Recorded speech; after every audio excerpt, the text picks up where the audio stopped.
Hello everyone, welcome back to my podcast stories channel. कहते हैं जब बुढ़ापे में अकेला ही रहना हो तो औलाद क्यों पैदा करें, उन्हें इस काबिल क्यों बनाएं जो हमें बुढ़ापे में दर दर की ठोकरें खाने के लिए छोड़ दे। क्यों दुनिया मरती है औलाद के लिए, जरा इस विषय पर गंभीरता से सोचिए। ये एक सच्ची कहानी है। जीवन के प्रति आपका दृष्टिकोण ही बदल जाएगा जब आप इस कहानी को सुनेंगे।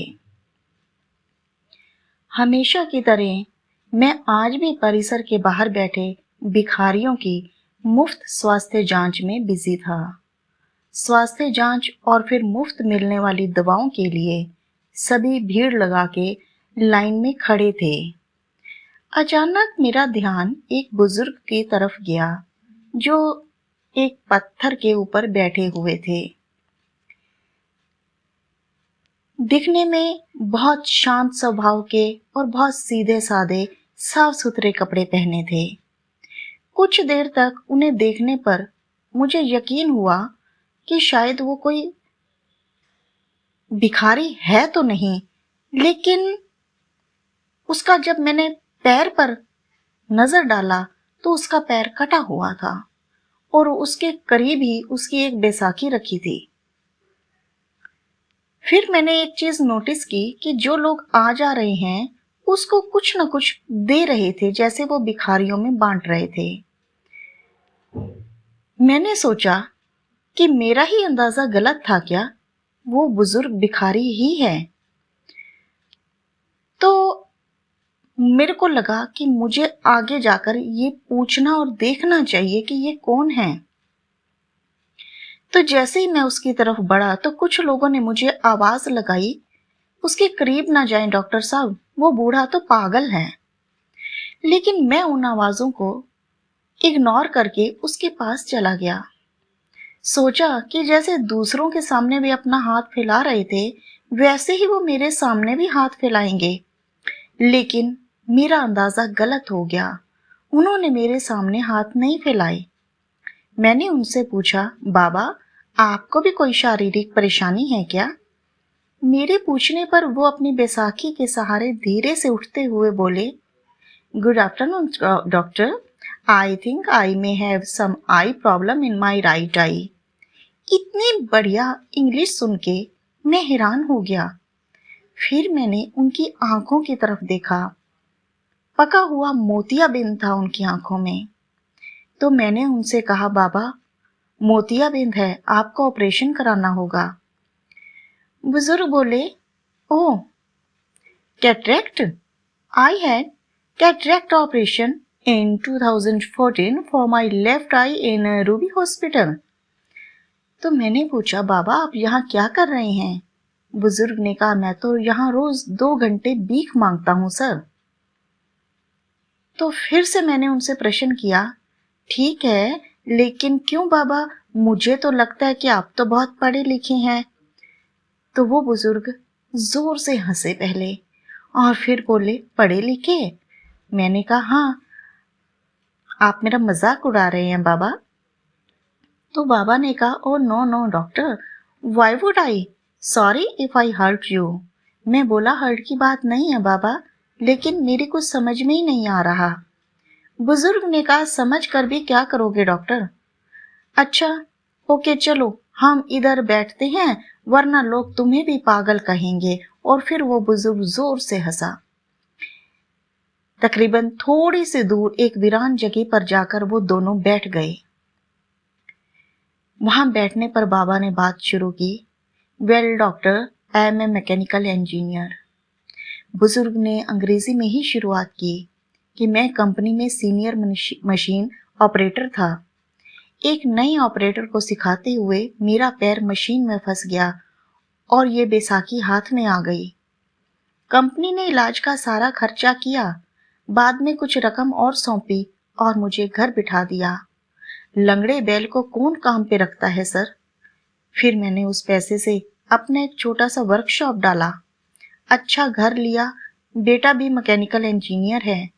वर्कशॉप को आगे बढ़ाकर बेटे ने एक छोटी कंपनी और डाल दी। मैं चकराया, बोला, बाबा तो फिर आप यहाँ इस हालत में कैसे? बुजुर्ग ने कहा, मैं किस्मत का शिकार हूँ। बेटे ने अपना बिजनेस बढ़ाने के लिए कंपनी और घर दोनों बेच दिए। बेटे की तरक्की का मामला था, सो मैं कुछ बोल नहीं पाया। सब कुछ बेच के वो अपनी पत्नी और बच्चों के साथ जापान चला गया और हम जापानी गुड्डे गुड़िया यहीं रह गए। ऐसा कह के बाबा हंसने लगे। हंसना भी इतना दयनीय हो सकता है, ये मैंने पहली बार महसूस किया। फिर मैंने कहा, बाबा आपके पास तो इतना हुनर है, जहां लात मारें वहां पानी निकाल दें। तो उसने अपने कटे हुए पैर की ओर देखते हुए बोला, लात कहाँ और कैसे मारूं बताओ मुझे। बाबा की बात सुनकर मैं शर्मिंदा हो गया। मुझे खुद को बुरा लगने लगा। तब मैंने कहा, आई मीन बाबा, आज भी आपको कोई भी नौकरी दे देगा, क्योंकि आपके क्षेत्र में आपको इतने सालों का अनुभव जो है। बुजुर्ग ने कहा, यस डॉक्टर, और इसी वजह से मैं एक वर्कशॉप में काम करता हूँ और मुझे 8,000 रुपए की तनख्वाह भी मिलती है। मेरी तो कुछ समझ ही नहीं आ रहा था। मैं बोला, तो फिर आप यहाँ कैसे? तो बुजुर्ग ने कहा, डॉक्टर मेरे बेटे के जाने के बाद मैंने एक चौल में एक टीन की छत वाला घर किराए पर लिया। वहां मैं और मेरी पत्नी रहते हैं। पत्नी को पैरालाइज है, उठ बैठ भी नहीं सकती। मैं 10 से 5 नौकरी करता हूँ और शाम को 5 से 7 2 घंटे यहाँ भीख मांगता हूँ और उसके बाद घर जाके हम तीनों के लिए खाना बनाता हूँ। अब एक बार फिर से मुझे हैरानी हुई। मैंने कहा, बाबा अभी तो आपने बताया कि घर में आप और आपकी पत्नी है, फिर ऐसा क्यों कि आप 3 के लिए खाना बनाते हो? तो बुजुर्ग ने कहा, डॉक्टर बचपन में मेरी माँ का देहांत हो गया था, तो मेरा एक जिगरी दोस्त था। अब जो मेरे दोस्त की माँ थी, उसने मुझे अपने बेटे की तरह पाला पोसा, किंतु 2 साल पहले मेरे उस दोस्त का हार्ट अटैक से निधन हो गया और उसकी 92 साल की माँ को मैं अपने साथ अपने घर ले आया, क्योंकि अब वो अकेली कैसे और कहाँ रहती। मैं फिर से एक बार हतप्रभ रह गया। इन बाबा का तो खुद का बुरा हाल है, पत्नी अपंग है, खुद का एक पांव नहीं है, घर बार नहीं है, जो था वो बेटा बेच के चला गया, आज भी अपने मित्र की माँ की देखभाल करते हैं। किस दुनिया के इंसान हैं ये? कुछ देर बाद मैंने फिर से पूछा, बाबा बेटा आपको यूं इस तरह सड़क पर ले आया, ठोकरे खाने को छोड़ गया, क्या आपको गुस्सा नहीं आता उस पर? बुजुर्ग ने कहा, नो नो डॉक्टर, अरे वो सब तो उसी के लिए कमाया था, तो उसी का था, वो ले गया, इसमें उसकी गलती क्या है? लेकिन बाबा, मैं बोला, लेने का ये कौन सा तरीका हुआ भला? सब कुछ तो ले लिया, ये तो लूटने के बराबर हुआ। अब आपके यहाँ भीख मांगने का कारण भी मेरी समझ में आ गया है। बाबा आपकी तनख्वाह के 8,000 रुपयों में आप तीनों का गुजारा हो पाता है? नहीं ना, तो शायद इसीलिए आप यहाँ आते हो। बुजुर्ग ने कहा, no you are wrong doctor, 8,000 रुपए में मैं सब कुछ मैनेज कर लेता हूँ, लेकिन मेरे मित्र की जो माँ है उन्हें डायबिटीज और ब्लड प्रेशर है, दोनों बीमारियों की दवाई चलती रहती है। बस 8,000 में मैं उनकी दवाइयाँ मैनेज नहीं कर पाता।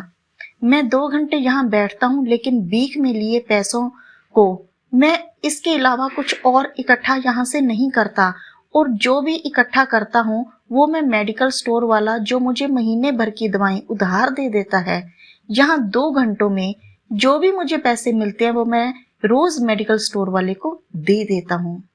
मैं पलक उनको देखता ही रह गया और सोचा, इन बाबा का खुद का बेटा इन्हें छोड़कर चला गया और ये खुद किसी और की माँ की देखभाल भी कर रहे हैं। मैंने बहुत की, लेकिन अपनी आंखों में आंसुओं को रोक नहीं पाया। भरे गले से मैंने कहा, बाबा किसी दूसरे की माँ के लिए आप यहाँ रोज भीख मांगने आते हो? बुजुर्ग ने कहा, दूसरे की? अरे नहीं, बचपन में उन्होंने बहुत कुछ किया मेरे लिए, अब मेरी बारी है। मैंने उन दोनों को ये कह रखा है कि शाम 5 से 7 मुझे एक और काम मिला है। मैं मुस्कुराया और बोला, और अगर उन्हें पता लग गया कि 5 से 7 आप कोई काम नहीं यहाँ भीख मांगते हो तो? बुजुर्ग ने कहा, अरे कैसे पता लगेगा, दोनों तो बिस्तर पर हैं, मेरी हेल्प के बिना वो करवट तक नहीं बदल पाती हैं, तो यहाँ कहाँ पता करने आएंगी। ये कहते कहते उन्होंने जोर से ठहाका लगा के हंसना शुरू कर दिया। बाबा की बात पर मुझे भी हंसी आई, लेकिन मैं उसे छुपा गया और बोला, बाबा अगर मैं आपकी माँ जी को अपनी तरफ से नियमित दवाएं दूं तो ठीक रहेगा ना, फिर आपको भीख नहीं मांगनी पड़ेगी। बुजुर्ग ने कहा, नो डॉक्टर, आप भिखारियों के लिए काम करते हैं, माँ जी के लिए अगर आप दवा देंगे तो मेरी माँ जी भी भिखारी कहलाएंगी। मैं भी समर्थ हूँ डॉक्टर, उनके बेटे जैसा ही हूँ। मुझे कोई भिखारी कहेगा तो चलेगा, लेकिन उन्हें कोई भिखारी कहे ये मुझे मंजूर नहीं। ओके डॉक्टर, अब मैं चलता हूँ, घर पहुंच के अभी खाना भी बनाना है। मैंने निवेदन स्वरूप बाबा का हाथ अपने हाथ में लिया और बोला, बाबा भिखारियों को डॉक्टर समझकर नहीं, अपना बेटा समझकर मेरी दादी के लिए दवाएं स्वीकार कर लीजिए। अपना हाथ छुड़ाते हुए बाबा बोले, डॉक्टर अब फिर इस रिश्ते में मुझे मत बांधो प्लीज। एक गया है हमें छोड़कर, आज मुझे सपने दिखाकर कल तुम भी मुझे छोड़कर चले जाओगे। अब सहन करने की मेरी ताकत नहीं रही। ऐसा कहकर बाबा ने अपनी बैसाखी संभाली और जाने लगे, और जाते जाते अपना एक हाथ मेरे सिर पर रखा और भर भराई ममतामयी आवाज में बोले, अपना ध्यान रखना मेरे बच्चे। शब्दों से तो उन्होंने मेरे द्वारा पेश किए गए रिश्ते को ठुकरा दिया था, लेकिन मेरे सिर पर रखे उनके हाथ के स्पर्श ने मुझे बता दिया कि मन ही मन उन्होंने ये रिश्ता स्वीकार कर लिया था। उस पागल कहे जाने वाले मनुष्य के पीठ फेरते ही मेरे हाथ अपने आप प्रणाम की मुद्रा में उनके आगे जुड़ गए। हमसे भी अधिक दुखी, अधिक विपरीत परिस्थितियों में जीने वाले ऐसे भी लोग हैं, हो सकता है जिन्हें देख हमें हमारे दुख कम महसूस होते हों और दुनिया को देखने का हमारा नजरिया बदल जाए। हमेशा अच्छा सोचें, हालात का सामना करें। अगर आपको इस कहानी से कुछ सीखने को मिला हो तो अपने अंदर जीव मात्रा पर दया करें, अपने अंदर इंसानियत पैदा करें, परोपकार की भावना पैदा करें और ये संस्कार अपने बच्चों को अवश्य दें। आपको ये कहानी कैसी लगी कमेंट करके जरूर बताइएगा। लाइक और शेयर करना मत भूलना, और अगर आप नए हैं तो सब्सक्राइब का बटन जरूर दबा दीजिएगा। मिलूंगी एक और नई कहानी के साथ, तब तक के लिए गुड बाय।